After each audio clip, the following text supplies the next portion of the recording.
Bonjour et bienvenue. Est-ce que c'est retranscrit après? C'est bon ça. Elle a dû se dire, mais qu'est-ce qu'il lui a pris? Ok, donc on est aujourd'hui. Quelle page on étudie aujourd'hui? Page? On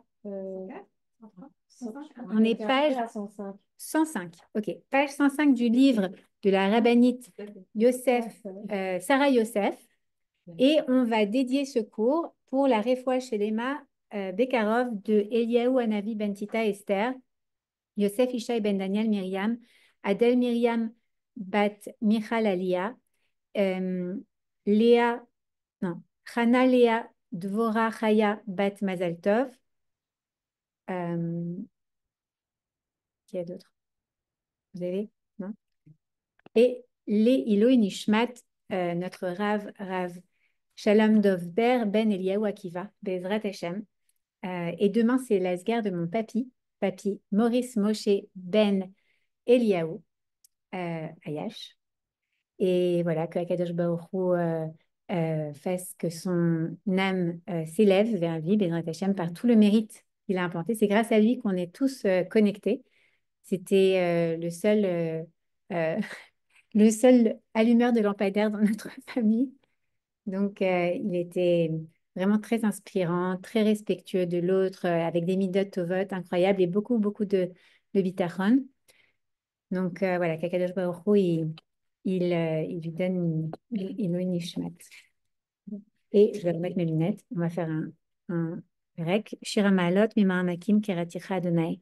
Adonai shim'a vekoli tiena oznecha kashuvot lekol tachanunai. Umavonot tishma ya Adonai miya'amod. Ki mechastera lemaran tivare. Kiviti Adonai kiveta nafshi velidvaro achalti. Nafshi la Adonai mishomrim la shomrim la boker. Yachel Israël Adonai ki m'Adonai yachesed verde imofedut. Théo éviter d'Israël, Nicolas Vonotage.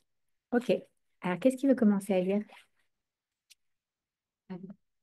Allez, tu peux te mettre en milieu? On se recommence à faire témoignage de Nissim de Ramadan. Oui, avec plaisir. Je travaille dans une compagnie high-tech et j'entretiens d'excellentes relations avec ma supérieure directe. Un jour, m'apercevant qu'elle avait l'air triste et préoccupée, je lui demandai quel était son problème. Elle me répondit que son fils devait subir une opération à cœur ouvert à l'étranger et qu'ils avaient besoin d'une somme d'argent considérable pour la financer. À cette époque-là, j'avais déjà appris que la confiance en Hachem pouvait modifier les données de notre vie. Je l'ai donc incité à éveiller son cœur à la Emouna, à croire que tout ce qu'Hachem fait est pour le mieux. Lui seul détenait les clés de la guérison de son fils. Je lui ai expliqué qu'elle devait penser seulement à de bonnes choses, avoir des pensées et des propos positifs et voir en penser son enfant en bonne santé. J'ai aussi essayé de la convaincre de prendre rendez-vous et de fixer une date pour l'opération, même si elle n'avait pas encore réuni la somme suffisante, mais elle était réticente à cette démarche, envahie par le doute. Cependant, petit à petit, au fil de nos discussions, sa confiance en Hachem grandit, sa émouna se renforça et sa certitude d'être exaucée par Hachem finit par prendre le dessus sur ses appréhensions. Peu de temps après, de façon tout à fait inattendue, nous avons appris que le chirurgien étranger qu'elle sollicitait pour son fils, spécialiste de ce genre d'opération, se trouvait en Israël pour un séminaire de quelques jours. Lorsqu'ils réussirent à le contacter afin de lui communiquer l'état de santé de leur fils et de lui demander conseil, ce chirurgien leur répondit qu'il était prêt à opérer l'enfant en Israël, dans le cadre de l'assurance médicale en vigueur pour tous les Israéliens et sans autres frais. Grâce à Dieu, l'opération a réussi, tout s'est bien passé et le garçon est maintenant en bonne santé.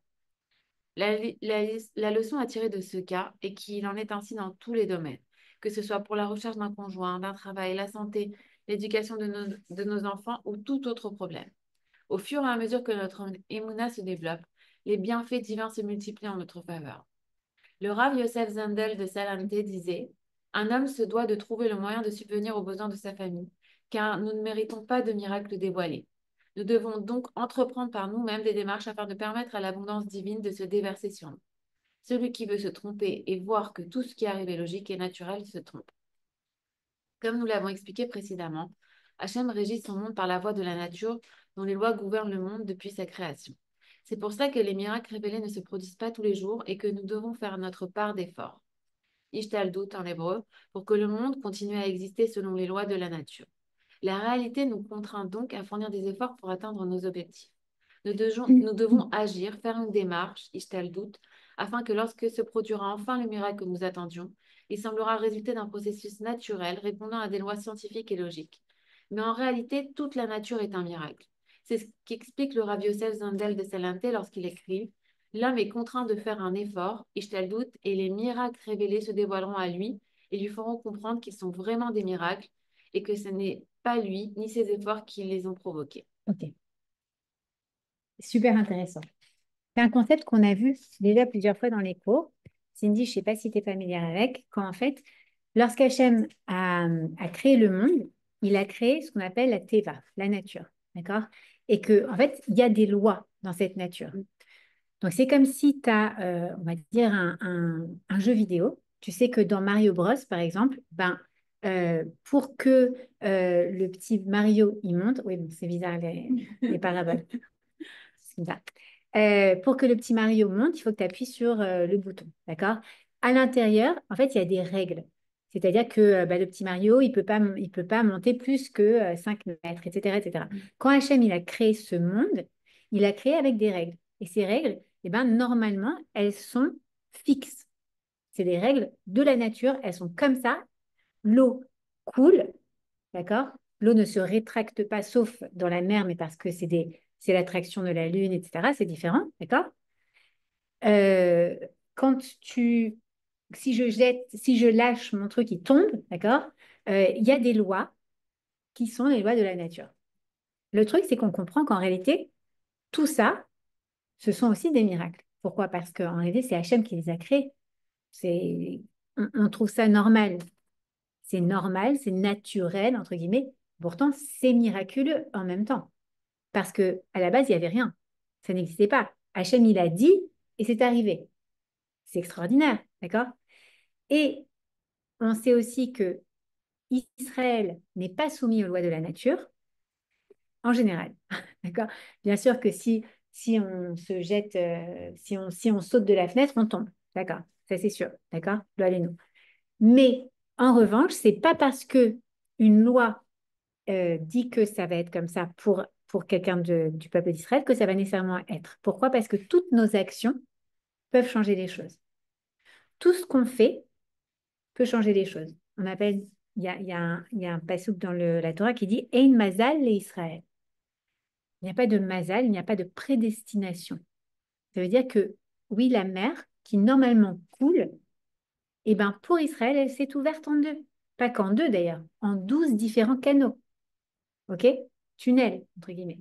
Donc, c'est hyper important de se dire, même si c'est illogique, si nous, on place notre bitachon, notre confiance en Dieu, alors Dieu, cette confiance, c'est comme si on crée un récipient pour recevoir ce que Dieu il a créé pour nous, qui est un miracle.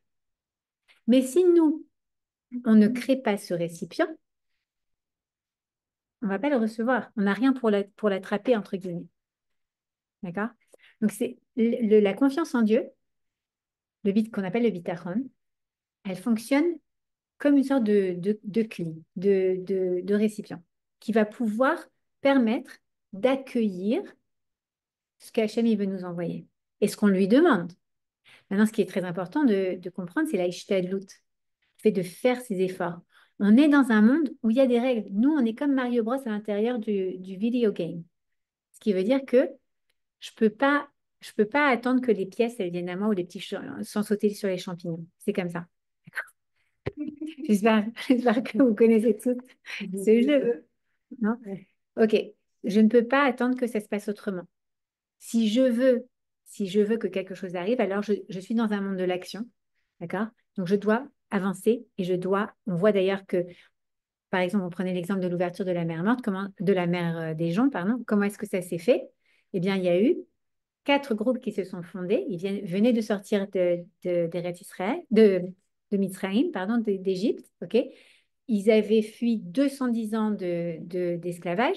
Ils se retrouvent en se disant, ça y est, on est libre, ça y est, Hachem nous a sauvés, etc., etc. Ils arrivent, la mer d'un côté, de l'autre côté, une montagne, de l'autre côté, une montagne, et derrière, les Égyptiens qui arrivent au galop comme ça pour les rattraper, pour les tuer ou pour les récupérer.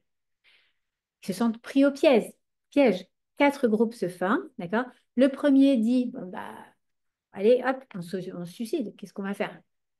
Genre Massaada, tu vois, il n'y a plus rien à faire. On n'a pas de choix.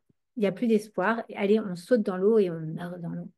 Le deuxième groupe dit, ben non, nous, on va se battre, d'accord? Mais on va se battre. C'est mignon. Mais contre Paro et toute son équipe, toi, imaginez, c'est des survivants de Dachau ou je ne sais quoi. Ils sont mecs comme ça, ils ont pas de, ils peuvent pas se battre. Les troisièmes, ils disent, on va prier. Hachem, il va. Les quatrièmes, ils disent, bon, ben, on se rend. Allez, hop, on repart à la guerre. C'est mieux ça encore que l'inconnu. Et il y en a un qui s'appelle Narshon Ben Aminadav, qui ne dit rien et qui avance. Il avance dans l'eau. Maintenant, on sait que un être humain normal, il savait sûrement pas nager d'abord parce que c'était un esclave, il avait d'autres choses à faire. Un être humain normal qui avance dans l'eau, si c'est pas nager, à un moment, il va se noyer. C'est pas logique. La logique, c'est que il va rien se passer. Mais justement, il a tellement confiance en Hachem, il fait ça, l'autre. Il dit, moi, j'ai confiance en toi et je vais faire mes efforts, tu vas voir. Je vais te montrer que j'ai confiance en toi. J'avance.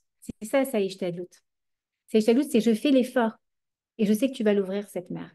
Et il avance, et jusqu'au moment où c'est pas possible, c'est pas logique. Scientifiquement, il devrait être noyé. Il va jusqu'en haut. L'eau lui monte au-dessus du nez. Et là, normalement, il doit mourir. Mais c'est justement à ce moment-là, parce qu'il dit, je fais l'effort, je fais les efforts, j'avance et je continue à avancer, je continue à faire mes efforts sur Terre, même si je vois rien arriver, je sais que toi, tu vas l'ouvrir, cette mer. Et à ce moment-là, bam, la mer s'ouvre. C'est exactement cette image qu'on doit avoir en tête pour nous. Parfois, on est dans des situations où on se dit, mais j'ai tout essayé, c'est dur, je vois pas, ça n'avance pas. Je peux pas l'ouvrir, ce resto, qu'est-ce qui se passe? Mais tout se met de face à moi et j'arrive pas à avancer, qu'est-ce qui se passe? C'est pas grave, tu continues tes efforts, tu continues et tu dis à Kadosh Baruch, j'ai confiance en toi. Vas-y, je continue. Tu prends les conseils de Rabbanim éventuellement pour dire est-ce que je suis dans le bon endroit ou pas? Est-ce que si, est-ce que ça? Est-ce que si ça doit se faire, si Hachem il doit envoyer l'ouverture de la mer pour toi, ça va se faire. Il faut juste continuer à faire nos efforts. Ça ne peut pas arriver comme ça sans rien faire. De la même manière, par exemple, il y a des gens qui me disent, oui, mais attends, Esther, si à Rosh Hashanah, toute la parnasse de l'année est décidée. Alors vas-y, moi, je vais me mettre tranquille, pépère sur mon petit transat. And that's it. Ben non. Pourquoi? Parce que c'est vrai que à Rosh Hashanah, toute la parnasse de l'année, elle est décidée. Mais elle est mise dans un compte en banque virtuel. D'accord? Mais tu peux être le plus riche du monde sur ton compte en banque. Si tu n'as pas ta petite carte pour aller retirer l'argent, ben, tu n'auras jamais ton argent. C'est ce que je veux dire. Il faut faire cet acte physique d'aller au guichet, tu mets ta carte à l'intérieur, tu fais ton code et hop, tu retires l'argent. Mais c'est ça la doute. Hachem il a dit oui, toi, tu as eu, I granted you, je t'ai accordé, je sais pas, 1 million de dollars cette année. D'accord? Bezrat Hachem. 1 million de dollars cette année. Mais il va falloir quand même que tu fasses ton effort. Prends ta carte bleue, viens au guichet, vas-y, travaille. Le CLI, fais ta ishtadlout pour que moi, je puisse t'envoyer ce que j'ai prévu pour toi. Si tu ne le fais pas, je l'ai prévu pour toi, mais tu n'as pas le récipient pour le contenir. Donc, c'est pas possible. Que ce soit avec la parnassa, que ce soit avec son mari, que ce soit, enfin, avec son mari, c'est-à-dire pour trouver un mari même, pour avoir des enfants. D'accord? Poids existe. Il y a une dame qui est depuis très longtemps, elle n'arrive pas à concevoir. Et je lui ai dit, contacte poids, contacte poids, contacte poids. Mais non, Hachem, il va m'envoyer. Je lui ai dit, mais Hachem, il t'a envoyé qu'il y a une organisation qui existe. Contacte-les. D'accord? Vous connaissez cette histoire, c'est une histoire drôle. Tu connais l'histoire? Avec le bateau? Avec le bateau. Ouais. Ok. Toujours, j'ai déjà fait. Ouais. Bon, c'est l'histoire de Maurice Benamou. Maurice, il est là avec son gros cigare sur son yacht. Et bon, bon, bref, je te le fais. Tu connais ou pas? Non, alors voilà, je te le fais pour toi. Il est là sur son yacht. Alors, le kiff, les nanas, le truc, le yacht, le cigare, machin, il frime comme ça. Et il est comme ça devant Saint-Tropez. Maintenant, il avance comme ça et il se prend un rocher. Il tombe, mais il est loin de Saint-Tropez. Il croyait qu'il était juste à côté. Il était très loin, en fait. Et là, il se dit, mince, je vais couler. Le cigare, attention. Il prend comme ça la bouée de sauvetage. Il s'accroche à la bouée de sauvetage, le cigare impeccable.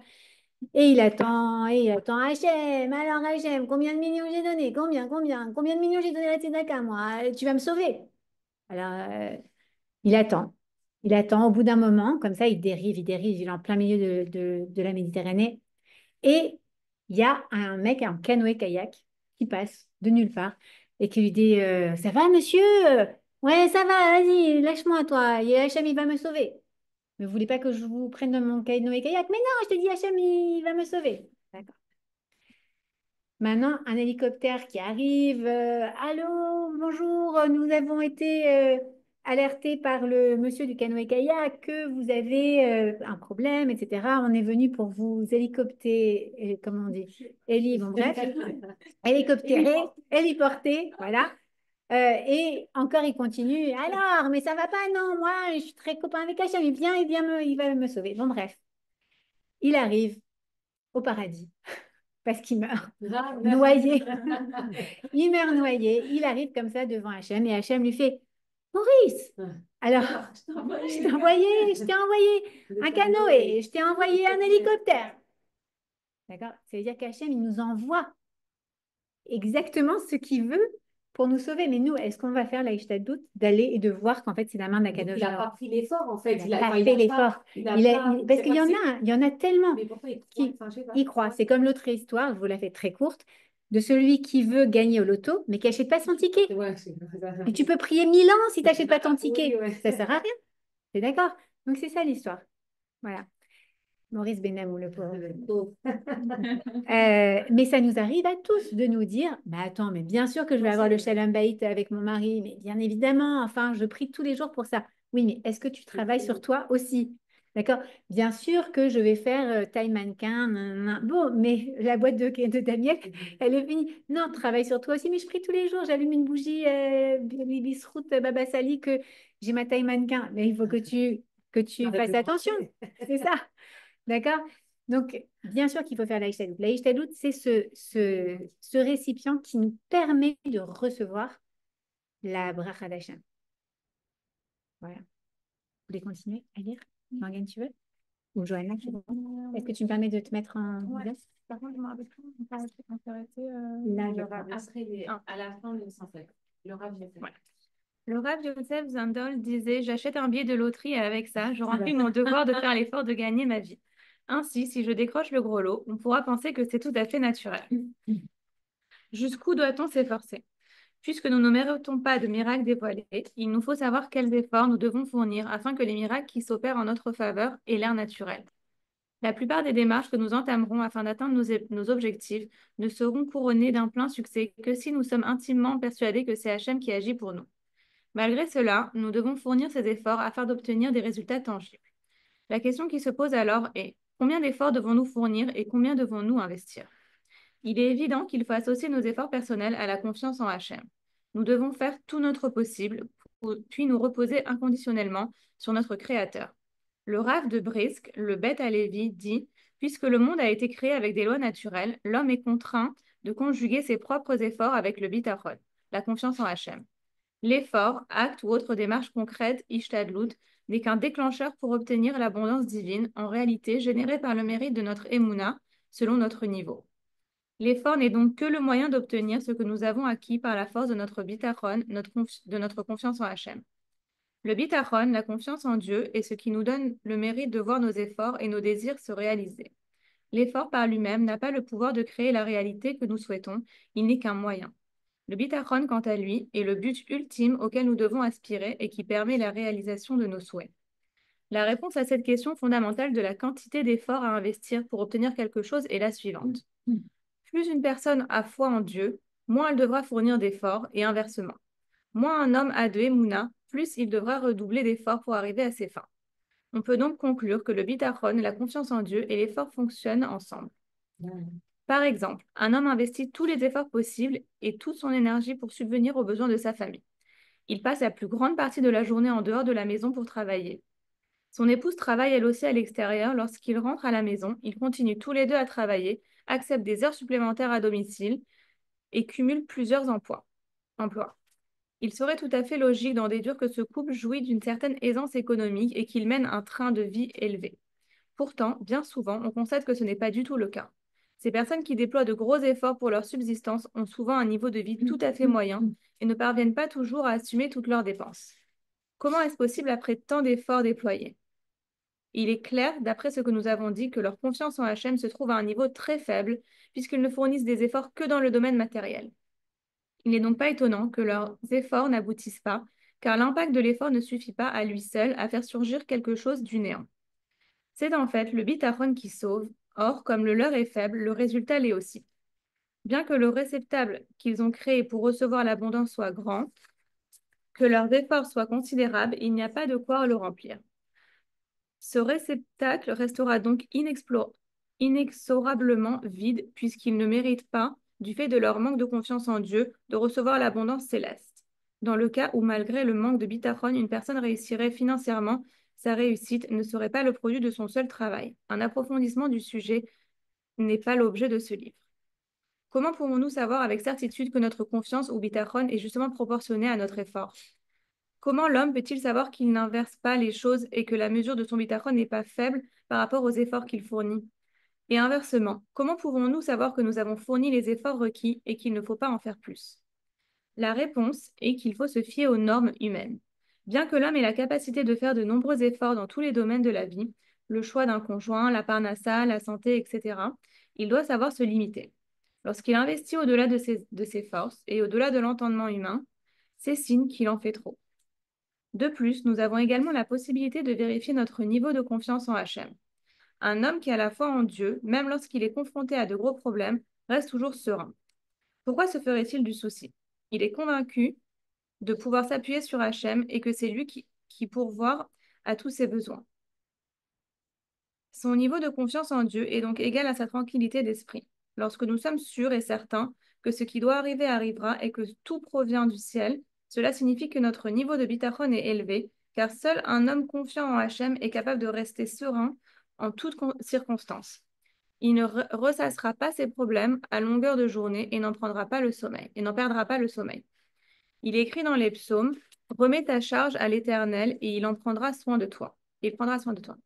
Hachem soumet l'homme à une quantité d'épreuves dans ce monde-ci, et c'est en les traversant qu'il se définit et se construit. Mais qui dit que l'homme doit porter sur ses épaules le lourd fardeau des soucis, de l'anxiété, de la peur et autres charges émotionnelles résultant de l'épreuve? Il ne fait aucun doute que l'homme doit affronter de vraies difficultés, mais il doit avoir confiance et s'en remettre à Hachem qui en supportera la charge. Il traversera alors l'épreuve avec émouna et sérénité. Ok. Il y a plusieurs concepts intéressants. D'abord, on voit qu'il y a une sorte de vase communicant entre le bitachon et la ishtadlut. C'est-à-dire que, selon la rabbinite Yosef, celui qui... Donc ça, il y a un vase communicant entre ces deux-là qui sont nécessaires pour recevoir la bracha d'Hachem. D'accord? Donc il faut ishtadlut et bitachon. Et en même temps, plus une personne, elle fait de ishtadlut, donc elle fait d'efforts, et plus apparemment le bitachon est faible, entre guillemets, d'accord? Et inversement, proportionnel. C'est-à-dire que plus il y a de bitachon, et moins j'ai besoin de faire. Alors on peut se dire, bah, attends, je vais rien faire. J'ai tout... Exactement. Et c'est quoi cet équilibre? C'est la norme humaine. C'est intéressant, ça veut dire que si, par exemple, eh ben, il faut aller, je sais pas, par exemple, travailler la terre, on va prendre un truc, si pour avoir une récolte, eh ben, il faut d'abord planter une graine, enfin d'abord travailler la terre elle-même, ensuite planter une graine, ensuite aller l'arroser, ensuite récolter, laisser pousser, blablabla. Bah, tout ça, en fait, ça représente l'effort. C'est l'effort qui est normal pour un être humain de faire. D'accord? Maintenant, est-ce que c'est nécessaire d'aller s'inquiéter tous les jours, d'aller vérifier que la graine, elle est bien en place, d'aller remettre un peu plus d'engrais, d'aller ci, d'aller ça, blablabla. Ça, non. Si c'est pas la norme. Donc, la norme, par exemple, c'est que si, par exemple, je suis docteur et que je dois, d'abord, bah, pour être docteur, d'accord? Je ne peux pas dire, par exemple, j'ai bitachon qu'Hachem, il va faire que je sois docteur, mais je ne vais pas à l'université. Ben non, comment ça va passer? Tu dois faire tes examens, tu dois étudier, mais tu ne dois pas étudier comme un malade non plus, à plus dormir, tu dois étudier comme quelqu'un qui doit réussir à ses examens. Toi, tu fais ta ijtihad et après, le outcome, le résultat, il n'est pas entre tes mains. C'est Hachem qui va décider si oui, tu vas être cardiologue ou si tu vas être généraliste. Tu as réussi ton entrée en médecine, tu as fait tout ce que tu pouvais toi, Après, c'est Hachem qui va gérer. D'accord? Donc, c'est super intéressant. Ça veut dire que il n'y a pas le concept dans ce monde-là, en tout cas, qu'il n'y a aucune ishtadlout à faire. On a besoin des deux. Et, et en quelque sorte aussi, quelqu'un qui serait feignant, qui n'aurait pas confiance en Dieu, donc qui fait ni ishtadlout, ni bitachon, ben, il ne va rien se passer dans sa vie non plus. D'accord? Donc, on ne dit pas qu'il faut ne rien faire pour euh, être reconnu comme quelqu'un qui a beaucoup de bitachon, pas du tout. C'est qu'en fait, il faut que tu fasses, mais ne fais pas plus que ce qui est normal dans ce monde, ce qui est la loi de la nature, entre guillemets. D'accord? Bien sûr qu'il faut réviser ton contrôle de maths. D'ailleurs, j'ai mon fils qui est en train de passer son EPI calculus, je ne sais pas trop quoi, pre-calculus. Alors, bien sûr qu'il a révisé. Mais ce matin, il m'a dit, maman, t'as allumé? Je dis, oui, j'ai allumé. Il m'a dit, ok, tu fais des filottes? Oui. À 9h30, maman? Oui. D'accord? Donc, c'est aussi ça. C'est qu'il sait que lui, il a fait tout ce qui était en son pouvoir. Il a révisé, il s'est couché tôt, il a bien mangé, il a préparé tout ce qu'il fallait, etc. Et maintenant, c'est entre les mains d'Akadosh Baruch. Donc, c'est ça, en fait. Et c'est pour nous, ça doit être la même chose. Et c'est pour ça que oui, il faut aller voir Poua dans le cas de cette femme. Parce que ça y est, elle a tout essayé. Elle a vu des docteurs, elle a eu je ne sais pas combien de miscarriages, de fausses couches. D'accord? Maintenant, tu as une organisation qui peut aider, va voir ce qu'ils te conseille. Ça vaut vraiment le coup. Ok, donc c'est ça. Euh, un juste équilibre, mais le juste équilibre, il est balancé entre Ishtadlout et Bitachon pour recevoir ce qu'Hachem nous a envoyé. Mais il faut savoir que la Ishtadlout, c'est quoi? C'est en fait la norme. C'est qu'est-ce que cette loi de la nature, qu'est-ce qu'on attend d'effort pour que cette loi de la nature, elle arrive? C'est dur de doser sa norme. Par exemple, ma norme, c'est peut-être pas la norme de Lynn ou ta norme. Enfin, c'est jamais jusqu'à où on doit pousser. C'est vrai. Mais naturellement, combien il te faudrait à toi d'efforts pour que ça arrive? Par exemple, c'est vrai que quelqu'un qui est très doué en peinture, d'accord? C'est pas mon cas. Eh ben, ça va être, et qui en plus a l'habitude de le faire, ça va être facile. Elle va te faire un dessin comme ça, tchic, tchac, tchac, tchac. Moi, peut-être que il va falloir que je fasse une grille de perspective, que je mesure, que je truc, après que je vois que j'essaie avec mon pouce comme ça de mesurer les trucs. Ça va être galère. Ça va me prendre des heures. Tu as raison. C'est pas le même effort. Et ce sera probablement pas le même résultat non plus. Mais ça veut dire aussi que c'est selon nos capacités. Tu as raison. C'est vrai qu'il y a des choses dans la nature qui dépendent aussi de nos propres capacités qu'Hachem nous a données. Et il sait qu'il a donné à chacun quelque chose d'unique. Donc, ça veut dire que les capacités que moi je vais avoir, c'est pas les mêmes voilà, que cet artiste qui sait très bien peindre. Et donc, ben, pour elle, ça va être beaucoup plus facile. Ça va être peut-être moins d'efforts à ce moment-là, mais peut-être que ça lui a pris des années d'efforts à elle. Parce que, hi, how are you? Parce que peut-être que elle, justement, elle a eu une tonne d'efforts pour arriver jusque-là. Tu vois? Erica will be a few minutes late, she said, so we're going to start in about five minutes, something like that. It's okay? Ok. Alors, c'est vraiment intéressant ce que tu poses comme question. C'est vrai, c'est pas le même effort pour tout le monde. Mais il faut voir en fait que tout est fait de manière unique, individuelle, sur mesure. C'est fou d'ailleurs, c'est vraiment différent. Ça peut pas être fait par un être humain. On peut pas tout prévoir comme ça. Hachem, il a tout prévu. Même la dose de nos capacités à supporter même parfois certaines épreuves.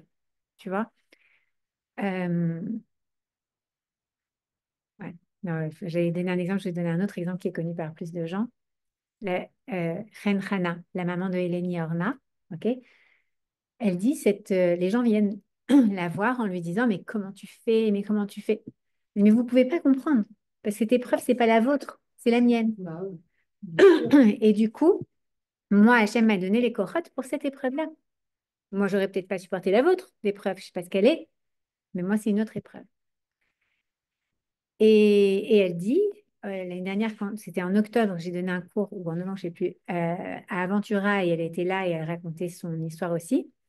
Et elle disait, en fait, elle remercie Hachem pour cette épreuve, parce qu'à travers cette épreuve, elle s'est transformée. Elle a découvert en elle quel était son potentiel. Et elle dit, en fait, quand on est squeezé, On ne se rend pas compte. Mais c'est l'extrait, donc l'extrait de bon, ouais, le nectar de la personne qui sort, exactement. Personne n'a envie d'être extraite, pressée, compressée, personne. Mais du coup, qu'est-ce qu'il faut faire? Il faut vraiment soi-même se le faire, entre guillemets. Soi-même aller directement travailler. Si on travaille sur soi, ce qu'on disait au départ, si on travaille sur soi, sur qui on est, sur notre mission, sur permettre à l'âme divine de dominer l'âme animale, alors on n'a pas besoin d'être éprouvé par Hachem, puisque déjà on est là où on doit être. Donc c'est important de se travailler. Après la pensée positive, Tania. Vous avez des questions? Non. C'est un bon livre. Hein? Ouais, génial. Ouais, très sympa. Ouais. Alors, ben, on se trouve la semaine prochaine si Dieu veut.